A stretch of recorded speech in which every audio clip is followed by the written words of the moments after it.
আজ বানাবো পটল চিংড়ি। বাঙালির গরম গরম ভাতের সাথে পটল চিংড়ি কিন্তু খুবই দারুণ লাগে খেতে। তো প্রথমেই আমি চিংড়ি মাছগুলোকে নুন হলুদ দিয়ে মাখিয়ে নিয়েছি হাত দিয়ে। তারপরে কড়াইতে তেল গরম হয়ে গেলে এক এক করে আমি ছেড়ে দেব। বাঙালির পাতে যদি চিংড়ি আর পটলের সবজি থাকে আর কিছু লাগবে না গরম গরম ভাতে। তো এপাশ ওপাশ পাল্টিয়ে নেব, আর লাল লাল করে ভাজানো হয়ে গেলে আমি তুলে নেব। তো এখন তুলে নিয়েছি। তো আমার এখানে দুবার ভাজতে লেগেছে, তোমরা চাইলে একবার ভেজে নিতে পারো। তো হয়ে গেছে। কড়াইতে সরষের তেল দিয়ে আমি পটল আলুগুলোকে এইভাবে কেটে রেখেছি, এগুলোকেও কিন্তু ভালো করে ফ্রাই করে নেব। ফ্রাই করার জন্য কিচ্ছু লাগবে না, খালি তেল গরম হলে পটল আলু ছেড়ে দিতে হবে। তারপরে অল্প একটু হলুদ আর একটু নুন দিয়ে ফ্রাই করে নিতে হবে যতক্ষণ না লাল লাল হচ্ছে। তো আমার চ্যানেলে নতুন হয়ে থাকলে সাবস্ক্রাইব করে দিও। এখানে আমার ভাজানো হয়ে গেছে। ওই তেলেই আমি পেঁয়াজ আর তেজপাতা দিয়ে ভেজে নিয়েছি। আদা রসুনের পেস্ট, পেঁয়াজের পেস্ট, হলদি পাউডার, জিরা পাউডার আর এখানে লাল লঙ্কার পাউডার আর গরম মশলা দিয়ে আমি মশলাটাকে কষিয়ে নিব।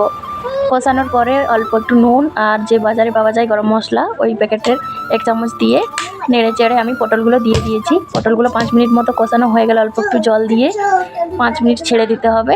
যেই তেল ছেড়ে দেবে তারপরে কিন্তু চিংড়ি মাছগুলোকে দিয়ে দিতে হবে সবজির মধ্যে। দিয়েও আরও 5 মিনিট মতো কষিয়ে জল অল্প পরিমাণে দিয়ে দিতে হবে যাতে আলু আর পটলগুলো ভালোভাবে সিদ্ধ হয়। রান্না কিন্তু হয়ে গেছে, খেতে দারুণ হয়েছিল। কেমন লাগলো অবশ্যই কমেন্ট